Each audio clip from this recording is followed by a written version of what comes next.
Good morning, everyone. Good morning. My name is Kaizen Hummer, he, him, they, them pronouns. I'm in the choir here, and that's the SATB choir. If you don't know what that means, it stands for soprano, alto, tenor, and bass. I usually sing tenor, and I'm also a member of the music committee. My wife and I have been coming here, we've been members for about 9 years, and we were married here almost 10 years ago.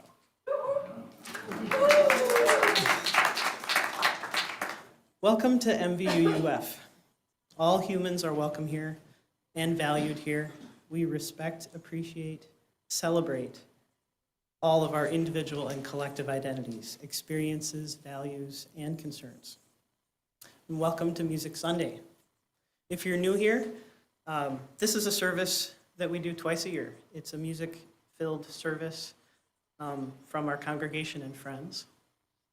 We dedicate these music Sundays twice a year because we love to make and hear our own music. When I was asked to speak this morning, I hesitated. Then I took a breath and thought about our monthly theme, vulnerability, and I decided to lean in.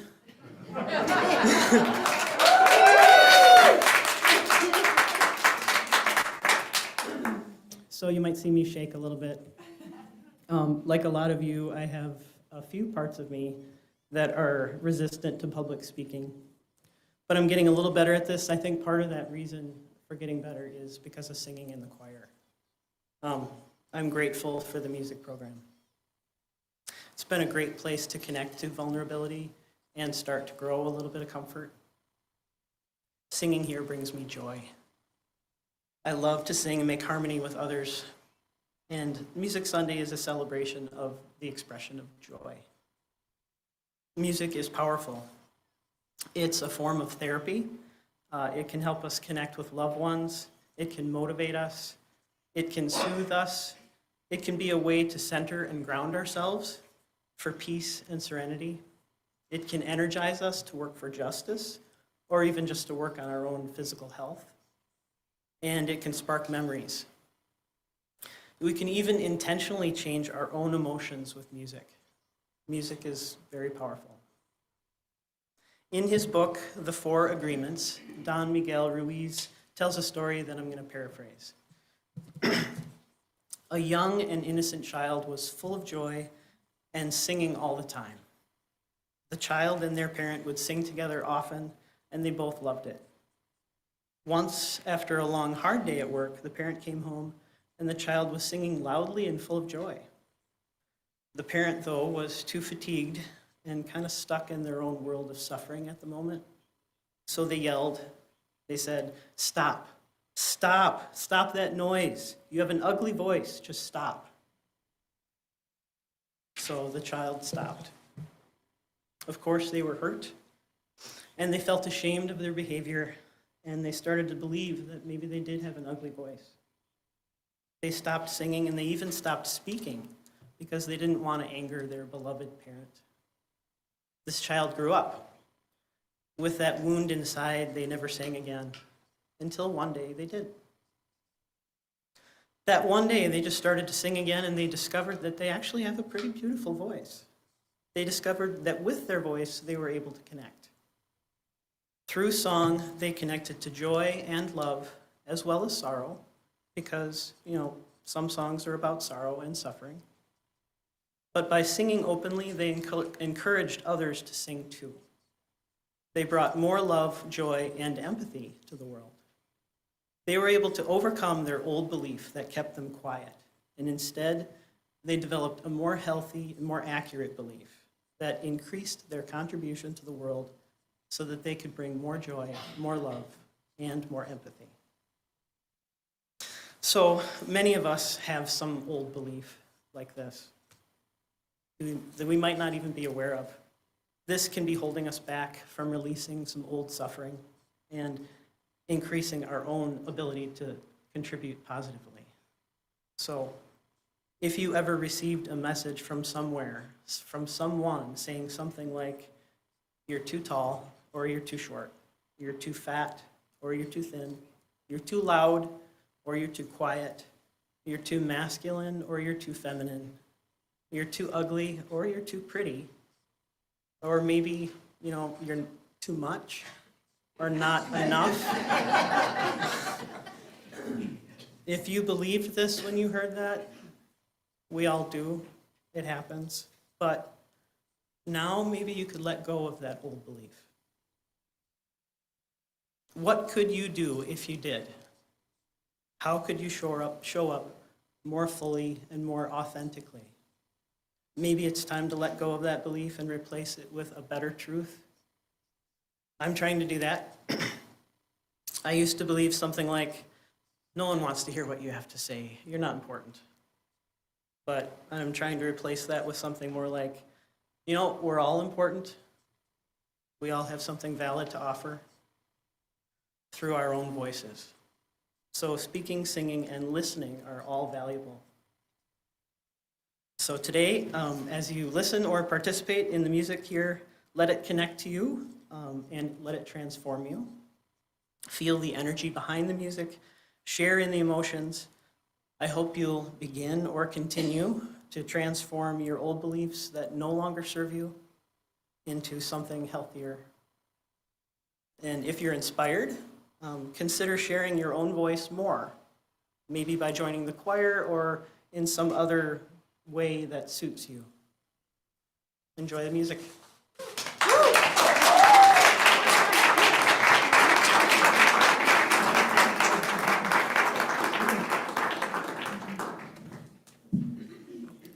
Thank you, Kai. My name is Nicole Collins, she, her pronouns, and I am the music director here at MVUUF. Well, good musical morning to you. I invite you all to please join me in lighting the chalice and the words, and you'll be speaking the letters in bold. The chalice is the container, the space where the musicians, and the listeners gather. The oil is the fuel, the hours of practice and the life experiences of everyone in the room. The wick is the instruments and vocal cords through which the music will flow. And the flame is the music which is created as if by magic. When the instruments are lifted, the breath is inhaled and the downbeat is nodded. May this flame ignite the music within us all.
Told you show devotion every day and not second guess it.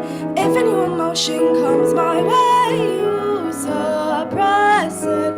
What would be your suggestion? Stand on your own 2 feet. And that's why certain question keeps repeating.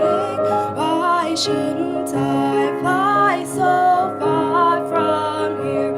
I know the girl I might become here.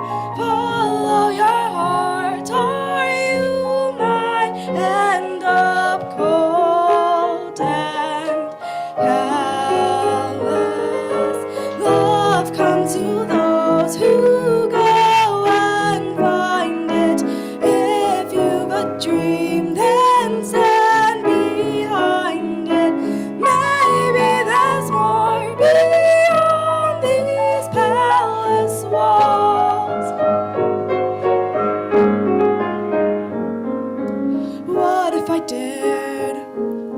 What if I tried? Am I prepared for what's outside? Why shouldn't I fly so far from here?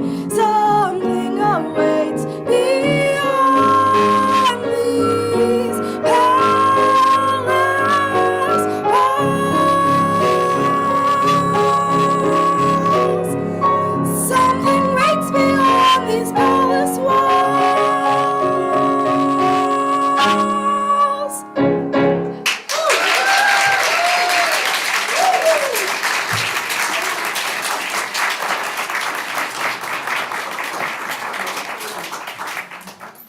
You just heard an excerpt from Aladdin. And if you didn't know, Omera will be in Aladdin as Jasmine, thank you. And that's coming up next week. So get your tickets and go support this coming weekend, next weekend. Okay, so get your tickets and make sure. Auction tickets for it. So thank you so much. Okay, great. Yes, I invite you on up, Aria. And Aria will be playing tomorrow by Martin Charnin. So we have a little change in the title of the slide. Tomorrow.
How precious did that grace appear the hour I first believed.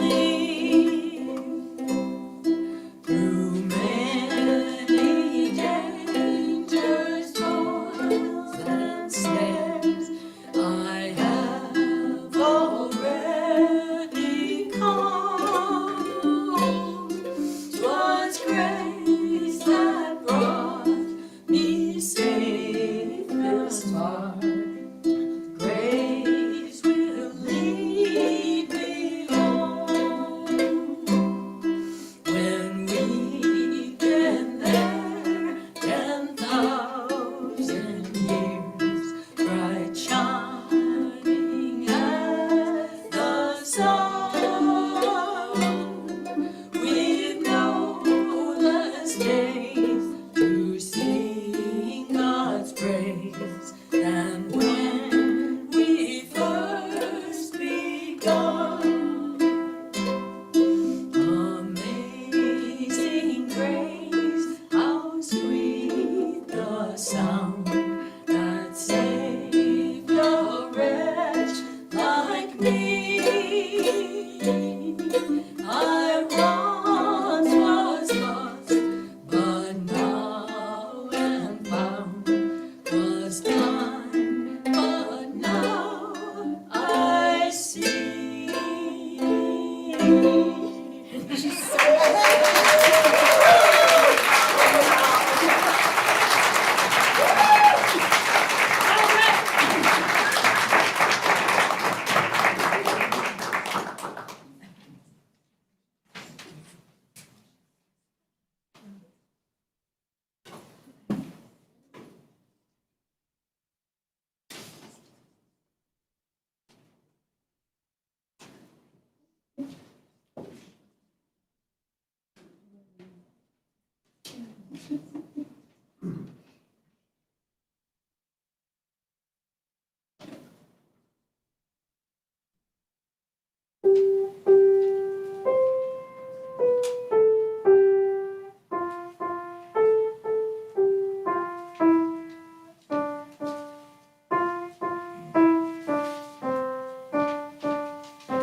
If you miss the train I'm on, you will know that I am gone.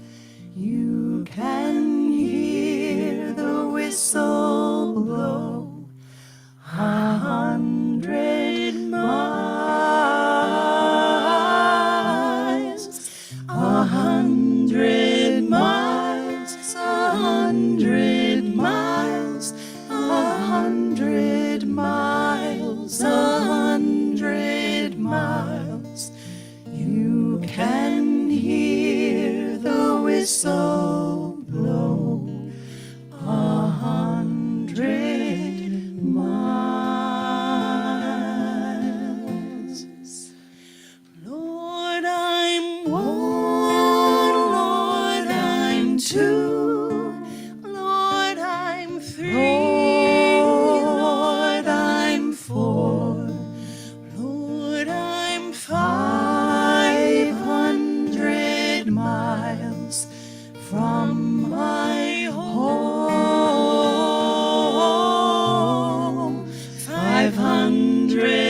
500 miles, 500 miles, 500 miles. Lord, I'm 500 miles from my home.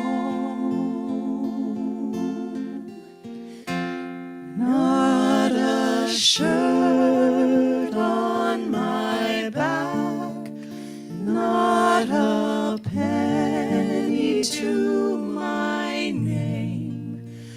Lord, I can't go home this away,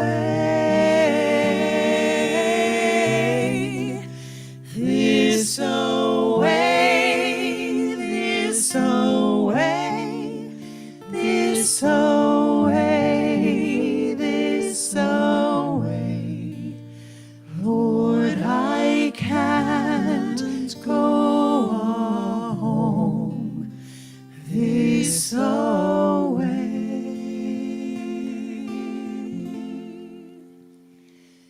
If you miss the train I'm on, you will know that I am gone. You can hear the whistle blow 100 miles.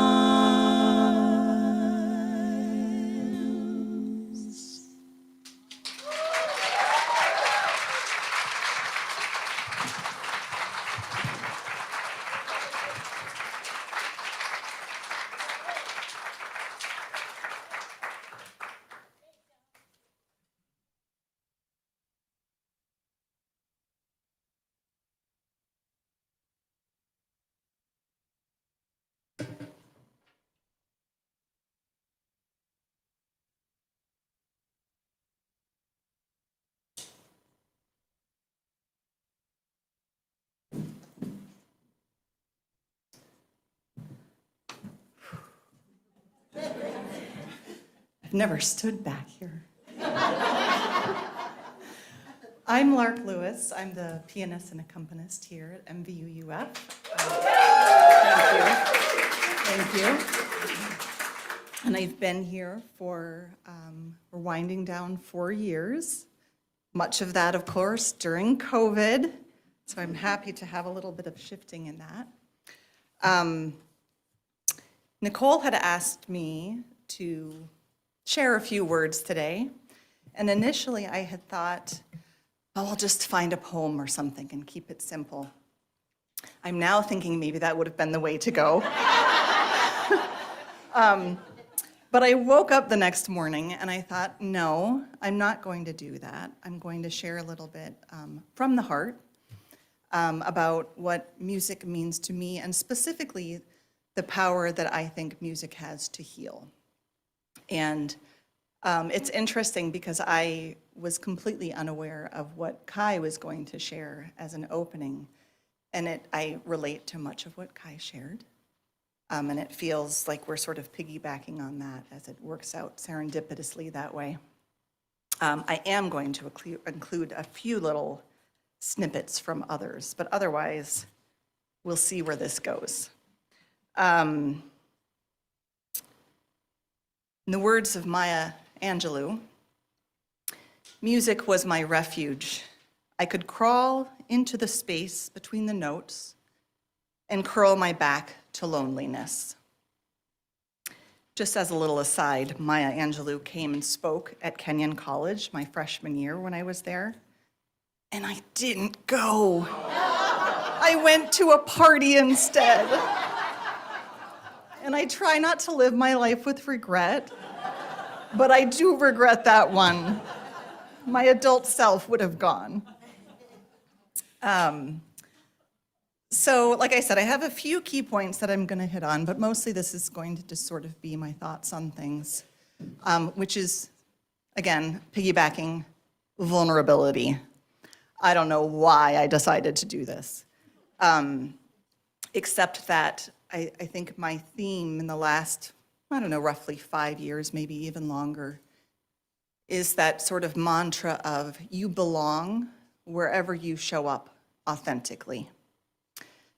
And that's risky, but you never get known if you don't risk. So, a little bit about me. I started playing piano and flute when I was 9. And some of you might have heard this little snippet, but the reason that I started taking piano lessons was actually because of my older sister. And the thing to know about her was we have very different builds. She was 5'9" and tall and slender and sort of lanky. But most importantly, she had very long fingers.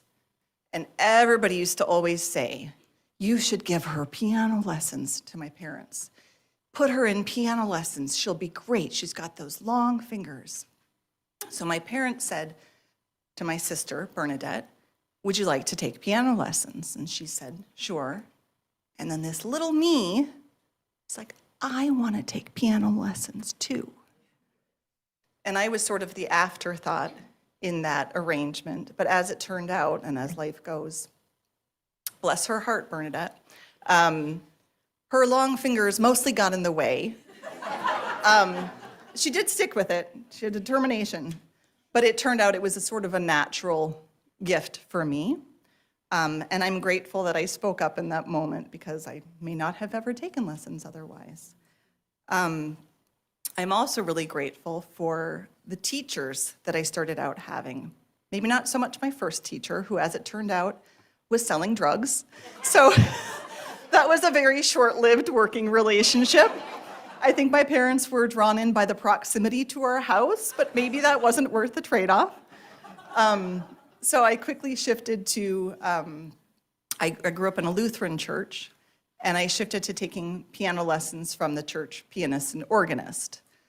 And this is where we talk about music as a source of joy, because one of the things I'm grateful for having started with her is she wasn't a stickler for the details, and I'm a Virgo, so I'm always a recovering perfectionist, and it allowed it to stay as a source of joy for me.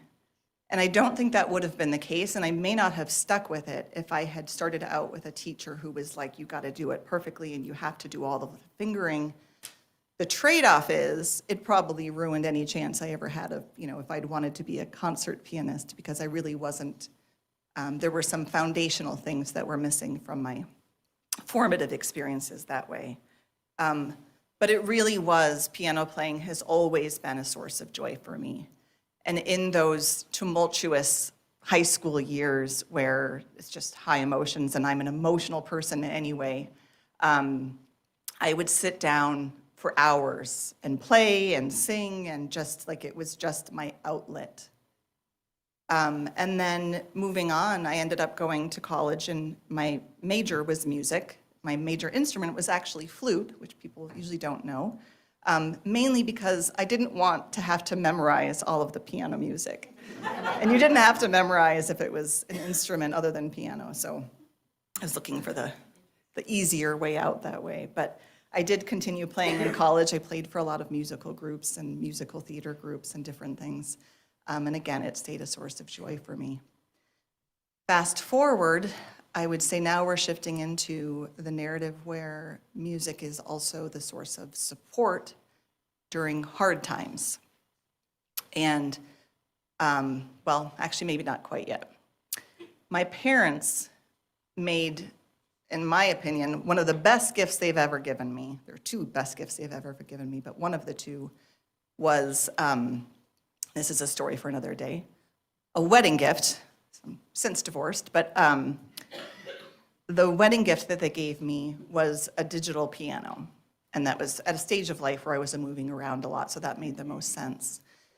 And at the time, I thought that that was maybe not the best gift, because my then spouse was not a musician and didn't play piano, and I thought that that was sort of like self-focused, and why didn't they get something that was more considerate of the two of us? looking back on that, I actually think it was the perfect gift, because I think it was a testament to, on some level, they knew how important it was to me to be able to continue to play, both in the positive times and in the hard times. I knew I wouldn't get through this without crying, so no surprise for me there, but shortly after, my sister died. This week, this is part of the emotionality of it. She would have turned 50 this week, so music as a source of healing and as a source of support during grief-filled times. When I didn't know what else to do, I sat down and I played. And that's still true today. That music has carried me through many losses, many transitions, job losses, death of my grandmother, miscarriages. I mean, we don't need to go through the list, but there have been many. And when I've been thinking about what I would say, I was really struck. I don't know that I'd ever truly appreciated the extent to which it has carried me and been my constant companion. And I would say it's the combination of that and my deeply lived and felt and experienced spiritual underpinning, which is, again, for me, that have carried me through my life. And I think it's probably not an exaggeration to say that music has, at different times, saved my life. And I'm incredibly grateful for what it has served for me. There's more I could say, but I think that's enough for now. And what I would invite in this moment is for you to think about, each of you to think about, what has music been to you? In this moment, specifically in this congregation at MVUUF, and is what it means to you reflected in your actions? And then the next thing that I would offer as an invitation for each of you is to think about, what is your equivalent to what music is to me? Because it may not be music for each of you, but I do believe everybody has something that grounds them and roots them and gives their life meaning. And I invite you to think on what that is for you. And if you don't yet know, I would encourage you to keep trying things on until you find that thing, because your life will be that much richer for having done that. And I will leave you with one last little plug, unrelated, which is, since this is also our auction Sunday, I would like to make a little plug for myself that I have up for auction a custom healing session with me at Soul Logic in St. Paul. One of my other careers, again, a story for another day, is I'm a licensed acupuncturist, and I do craniosacral therapy and brain spotting, among other modalities. So I encourage you to bid, and bid high. And not just on my services, that's my personal plug, but on all of the things that are up for auction today. And thank you. Thank you for listening.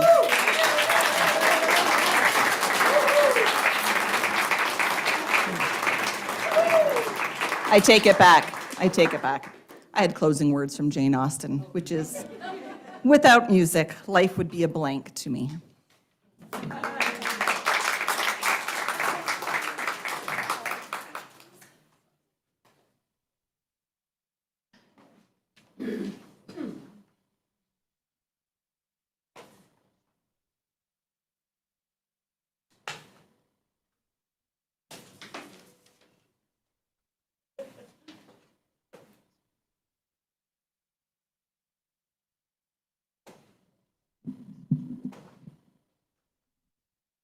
Hello.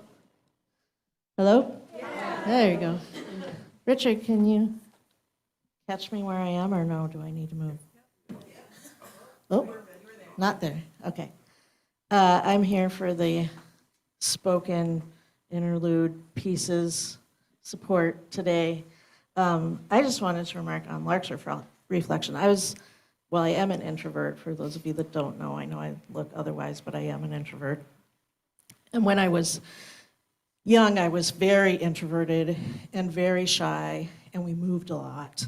So I didn't have a lot of friends, and I don't think I would have gotten through it without Beatles music, like every night. Like Abbey Road Side 2 on my headphones every night. So yes. Yeah. Yes. So, yeah. I don't think a lot of us wouldn't have gotten through our teen years without whatever music it was that we were overly attached to at that time. So thank you, Lark, for reminding us of how it gets us through. So what I'm here to do is a little game. So I want to invite anybody who bought beads to stand up. Oh, wait. Sit down for a minute. I forgot there was something else I wanted to say. It's the pledge drive. How many members here have put their pledge in already this year? Raise your hand. McGirt, did you do it on paper or online? I did it on a piece of paper this morning. Was it easy? It's very easy. Great. I had Steve right next to me. Oh, well, that helps. Who here did it online? You tried? Oh, Kathleen, you did it online? Yep. Was it easy? Yep. All right, great. So we would love for our members to have their pledges in by next Sunday so we can really start working on that budget and getting it nailed down for next year. You know, with committees, it takes a while to do all this. It's not like they're working full-time every day. So we need time to get it all ready. So please, if you haven't had 5 minutes to get your pledge in, or 10 minutes, that's all it takes, please do that. If you're somebody new visiting and you're interested in pledging for the rest of this year, come talk to me or talk to Steve, and we can get you a pledge form for the rest of this year as well. We don't want to turn away anybody's money. That's the secondary reason that we're here today, to raise money. So, okay, people with beads. Let me tell you how this is going to work. Emily, who is my more able-bodied assistant than me today, has a coin, and she's going to flip a coin, and it's going to be either heads or tails. So if it is, and you all with beads are going to decide pre-flip whether you're choosing heads or tails. And if you are choosing heads, you're going to need to indicate to me that that's your choice. So I'm going to need some kind of goofy face with antlers or something. Can you give us an example of what that might look like? Okay. Thank you. And guess what? If you're doing tails, I'm going to need an indicator that that's your choice. So what I'm going to need, Emily, can you come up here? Just turn around. Turn around and do a little, there you go. A little wiggle, a little rubbing or something, but I need that booty facing my way so that I know that that's your choice, right? So you're going to make a choice. Okay, so everybody who has beads, stand up.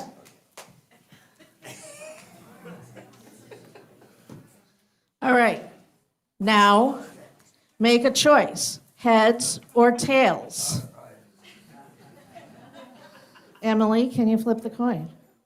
And what do we have? Heads. Heads. So everybody that chose tails can just sit right down. All right, everybody standing. Again, make a choice, heads or tails. And Emily, you want to flip? Tails. Tails. Everybody chose heads, sit down. All right, how many folks do we have left here?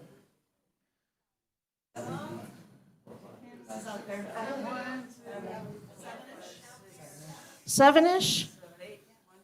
Okay, we'll do one more. All right, heads or tails? Make a choice. Emily, do a flip. Tails. Tails, so. All right, now how many are left? Three? Four? Are there four? Oh, there's a short person. Well, you know what? I kind of have 4 prizes, so let's call it at that. So I've got. Undo those. We just untape those. So the 4 that won, you can come on up, and I'm putting some candy right here for you to choose. A sweet treat for your sweet gestures towards me. How often do you get to shake your fanny at the minister? Go ahead and pick one. And I want to introduce the offering. So, thank you, everyone. The offering this month is being shared with our Camp Unistar Scholarship Fund. So, we have a scholarship fund here that helps families and youth go to Camp Unistar. Who here has been to Camp Unistar? Can you raise your hand? Okay, so those are great people to ask if you're interested in what Camp Unistar has to offer. I also worked there for a time, and so did Becky McPeak. So talk to us. We know all about Camp Unistar. And will the ushers please come forward to take the offering? And can you pass the sign-up sheets around too? I'm going to pass some sign-up sheets around for ushers and greeters and whatnot for next month. So thank you, everyone.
I always laugh when I have this thing.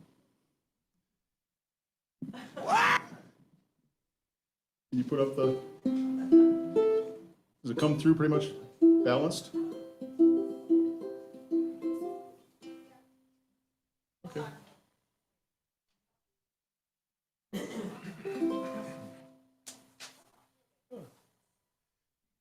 Sing along in the chorus. Listen to the mockingbird, listen to the mockingbird. The mockingbird is singing o'er her grave.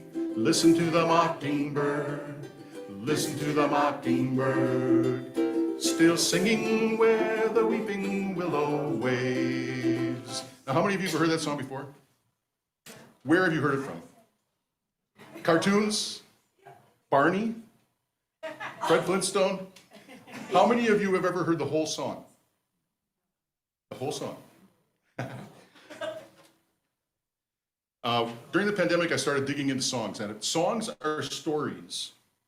Songs contain stories, and there's a story around the songs. So I want to share a little bit about the story around this song, because I think it's fairly interesting. Listen to the Mockingbird was written in 1855, and like many songs that are old, it's become sort of anonymized. Finding out about a song's history or its story can help us enjoy the song more, I believe, and maybe better understand some important parts of our country's history as well. The original sheet music for this credits the melody to Richard Milburn and the arrangement and lyrics to Alice Hawthorne. It's not what it says in the program. Alice Hawthorne was the nom de plume of a man whose real name, believe it or not, was Septimus Winter. He was the seventh child of his family, and his parents clearly had a classical sense of humor. Winter was a prolific songwriter, musician, and music store owner. Some of the songs that he wrote were Whispering Hope, oh where has my little dog gone? And 10 Little Indians, which, like so many songs from that era, has a long and troubling racist history. During the Civil War, Winter was briefly imprisoned for writing a song, alleged to be treasonous because it called for the reinstatement of General George McClellan, who'd been fired by Lincoln in 1862. Richard Milburn was a black musician in Philadelphia. As with most black musicians of that time, there's little definitive information about him. Some writers say that he worked in his father's barbershop. Some say he was a street musician. They all agree that he played guitar and whistled, and that he was known locally as Whistlin' Dick. Like many other songs we think of as classic American folk songs, Listen to the Mockingbird would not exist as we know it were it not for the contribution of a relatively unknown black musician. Wilburn's name was on the first issue. It was removed from all subsequent issues. The only compensation he ever got for it was 20 copies of the song. Listen to the Mockingbird came about when Winter heard Milburn play and whistle the melody. He then wrote the lyrics to go along with it. The song was an instant hit. It sold millions of copies at a time when the country had fewer than 30 million white residents. And during that time, nearly every unenslaved family had a piano or a guitar, and singing together was the primary form of entertainment. Listen to the Mockingbird became one of the most popular songs on both sides of the Civil War. Its mournful lyrics spoke to Americans across political and geographic lines. And it was a time when death darkened everyone's door. I'd like to think that my great-great-grandparents sang this song. They moved here the year before the song was written, and I like to think that my great-great-grandfather sang the song while he was spending time imprisoned in Andersonville Prison. All of you have grandparents, great-great-grandparents. I find it interesting to think of the songs they sang. Abraham Lincoln considered it one of his favorite songs, and he said that he found it as sincere as the laughter of a little girl at play. Good old Abe. So join in when another chorus comes up. I'm dreaming now of Hallie, sweet Hallie, my sweet Hallie. I'm dreaming tonight of Hallie, for the thought of her is one that never dies. She's sleeping now in the valley, my sweet Hallie. She's sleeping weeping tonight in the valley, and the mockingbird is singing where she lies. Listen to the mockingbird, listen to the mockingbird. Oh, the mockingbird is singing o'er her grave. Listen to the mockingbird, listen to the mockingbird, still singing where the weeping willow waves. How well I do yet remember, remember, how well do I yet remember, for the thought of her is one that never dies. 'Twas in that sweet September, I remember. 'Twas in that sweet September, when the mockingbird was singing far and wide. Listen to the mockingbird, listen to the mockingbird. Oh, the mockingbird is singing o'er her grave. Listen to the mockingbird, listen to the mockingbird, still singing where the weeping willow waves. When charms of spring are awakened,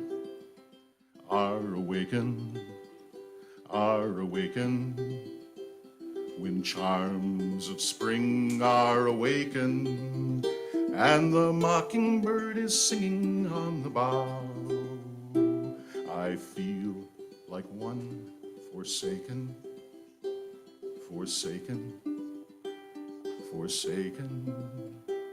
I feel like one forsaken, since my Hallie is no longer with me now.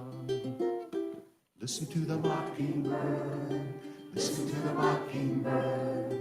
Oh, the mockingbird is singing o'er her grave. Listen to the mockingbird, listen to the mockingbird, still singing where the weeping willows wave. You guys sound so good, let's do it again. Listen to the mockingbird, listen to the mockingbird. Oh, the mockingbird is singing o'er her grave. Listen to the mockingbird, listen to the mockingbird, still singing where the weeping willows wave.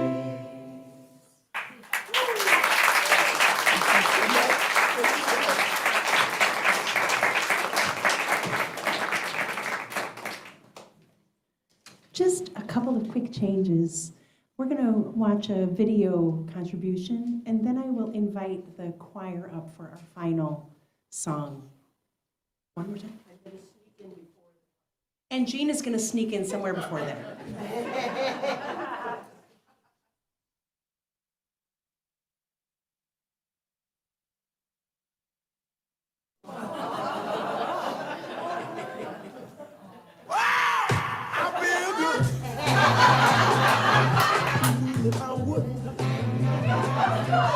I feel good. I knew that I wouldn't.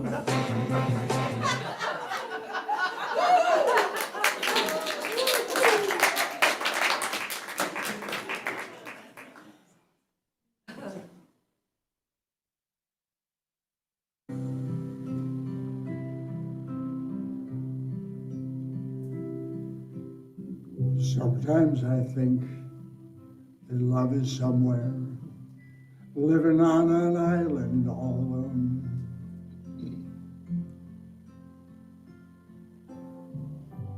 I can see it in the darkness, I can feel it in the distance, and then it's gone. And then I know it is time for me to go and find my favorite girl.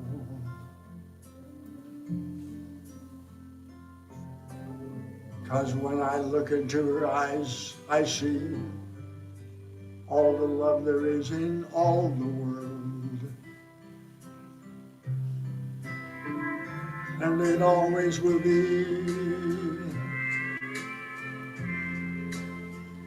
and it always will be. And it always will be.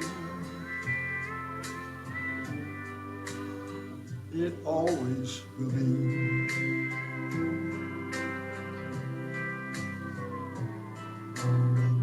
There are some things I think about, and every time I do, it breaks my heart.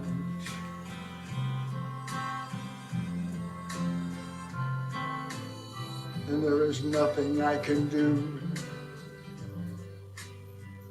about this loneliness I feel when we're apart. I stop and curse the darkness and the distance, and then your face I see.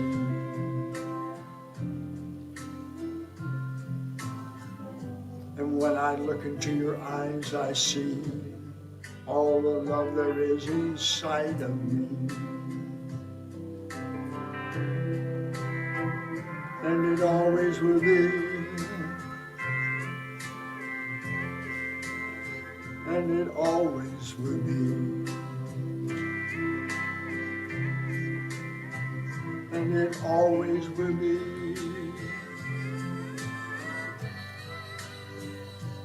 It always will be.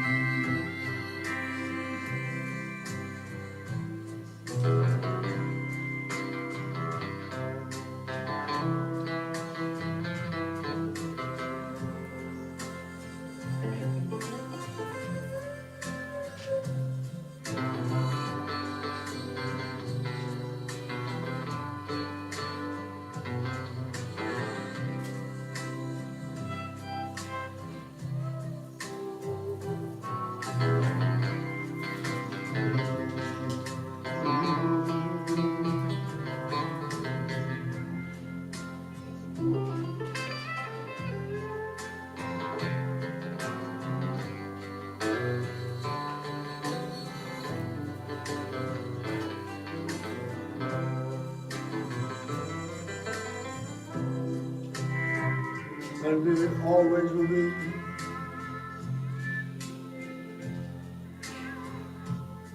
And it always will be. And it always will be. And it always will be.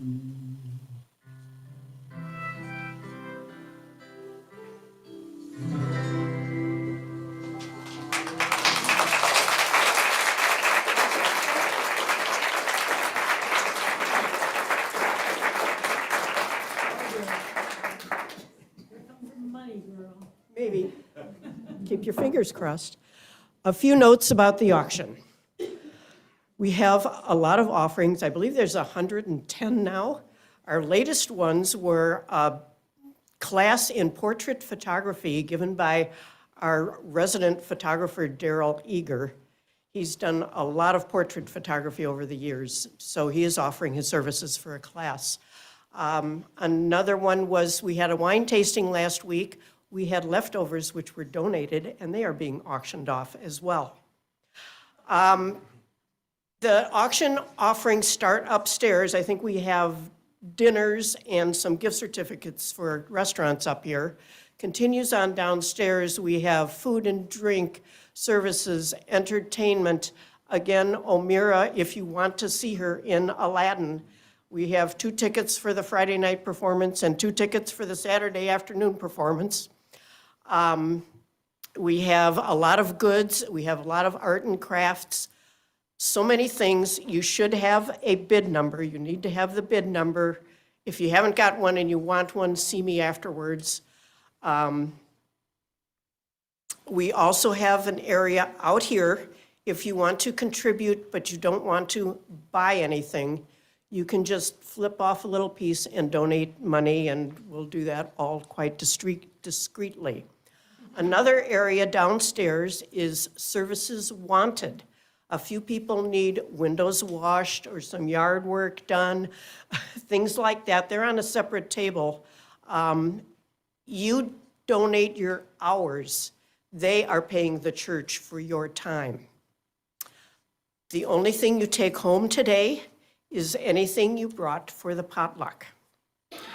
We will compile all of the winnings over the week. We will email you, and next week we'll have a distribution, which I hope is a little calmer than it was this morning, of all of the items, and you can pay at that time. We request that you do it by check or cash, or do it online, or some of the usual ways you've paid.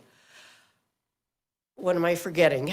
There is the potluck downstairs. We ask that you clean up everything of yours. Do your dishes. We got a pot of sudsy water in the sink that you can wash your own dishes and put them in the thing. We've tried to use all eco-friendly things that you can just put in the compost bin. And the last thing is the raffle. It's a split the pot. There's a lot of tickets that got added this morning. Yes, Laura? We will well advertise when the bidding ends. It'll probably be close to 1 o'clock, unless, when you are finished, basically pack up your potluck and take it and go. If nobody's left around here, then we'll close the bidding. Kind of how it goes. That's kind of how it worked last time, easily enough. This is split the pot. I have no idea how much money this represents, but the church will get half and you'll get half, and again, we'll let you know during the week. And I need someone to help pick a thing out of here. Okay, there's a lot of tickets in there.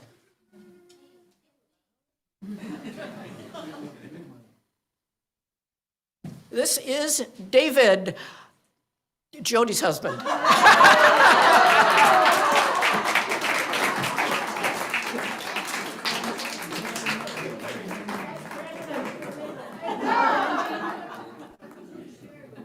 The beads you can leave downstairs if you don't want them, otherwise you can take them.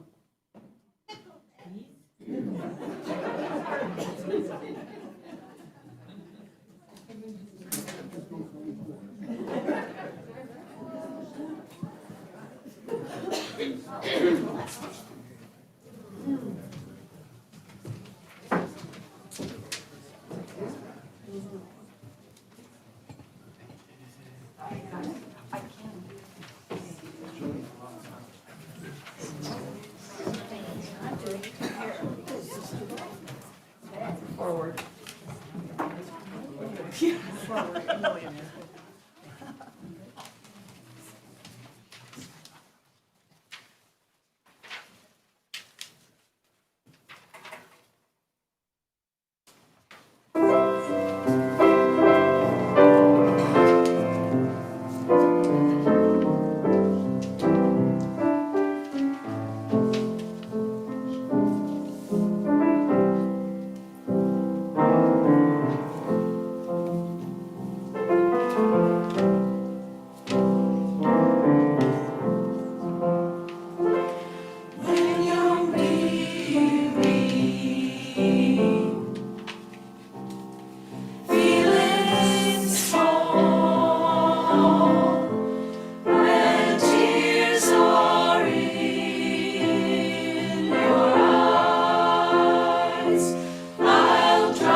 I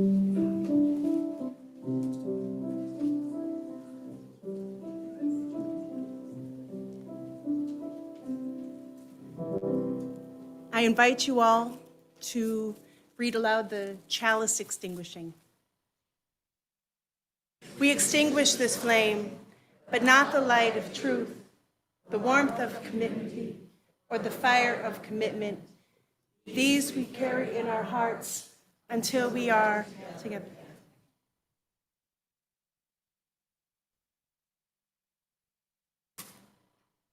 My friends, when you go from here, know that our hearts are always in a holy place, for we are always connected to one another. Know that deep down, our hearts beat in one universal rhythm. May we each find the sacred space to hear it. Thank you, everyone.